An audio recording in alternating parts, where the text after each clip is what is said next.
It was a quiet Tuesday evening when I came home from work. The house felt unusually still, like it was holding its breath. I set my keys down on the kitchen counter and took a long, steadying breath, trying to shake off the day's stress. My name is Laura Matthews, and this story isn't easy to tell, but it's one I'll never forget. My husband, Daniel, was away on a business trip.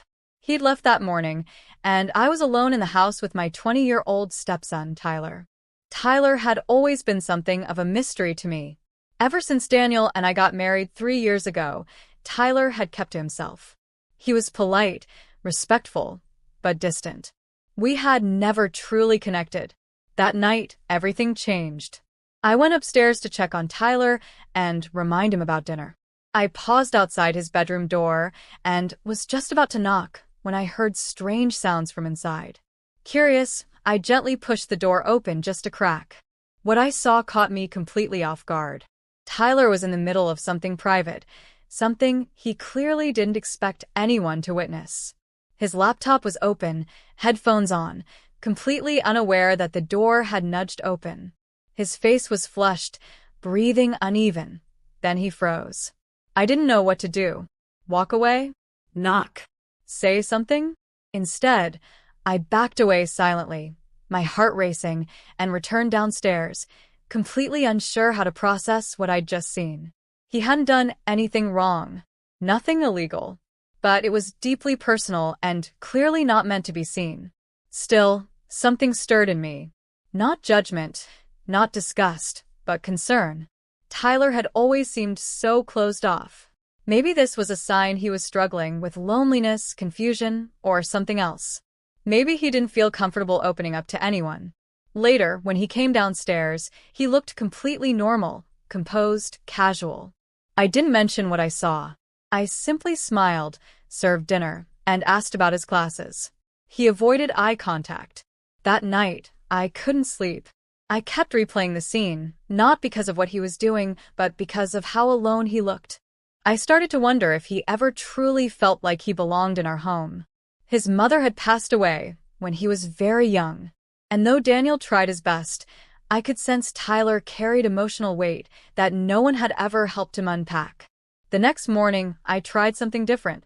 I made his favorite breakfast, scrambled eggs and French toast.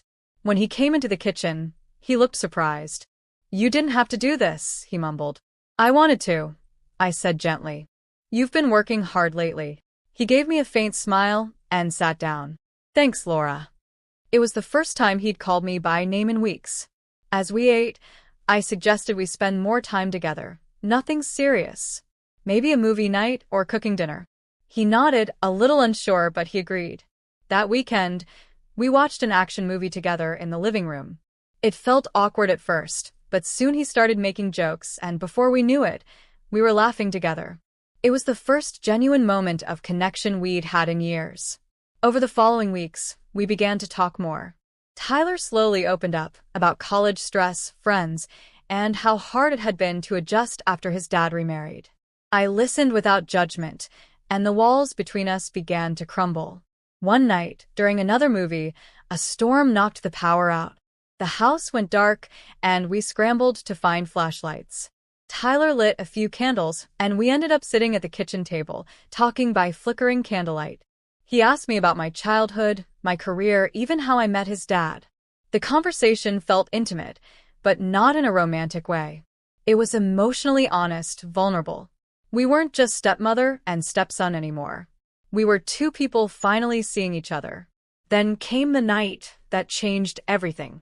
It was warm, and I was working late in the study. Tyler knocked on the door, hesitating. "Hey," he said, stepping in. "Can I talk to you?" "Of course," I replied, closing my laptop. He sat across from me, rubbing the back of his neck. "I think you saw me that night," he said softly. My heart skipped. He nodded. "I didn't mean for you to. It was embarrassing." "I know," I said gently. "And I never meant to invade your privacy." "I wasn't upset," he admitted. "Just ashamed." "Tyler," I said, "you don't need to be ashamed. Everyone has private moments. What matters is how we feel about ourselves beyond them." He looked at me for a long time. That night changed something for me. I tilted my head. How? I realized how much I wanted someone to see me. Not like that, but really see me. For who I am. His voice cracked slightly. My heart ached for him. I see you, Tyler, I said quietly. I really do. You're not invisible here. He reached across the table and held my hand. It wasn't inappropriate. It was tender, searching. A young man who had longed for connection was finally reaching out. From that moment, our relationship deepened, not physically, but emotionally, rooted in mutual respect, trust, and understanding.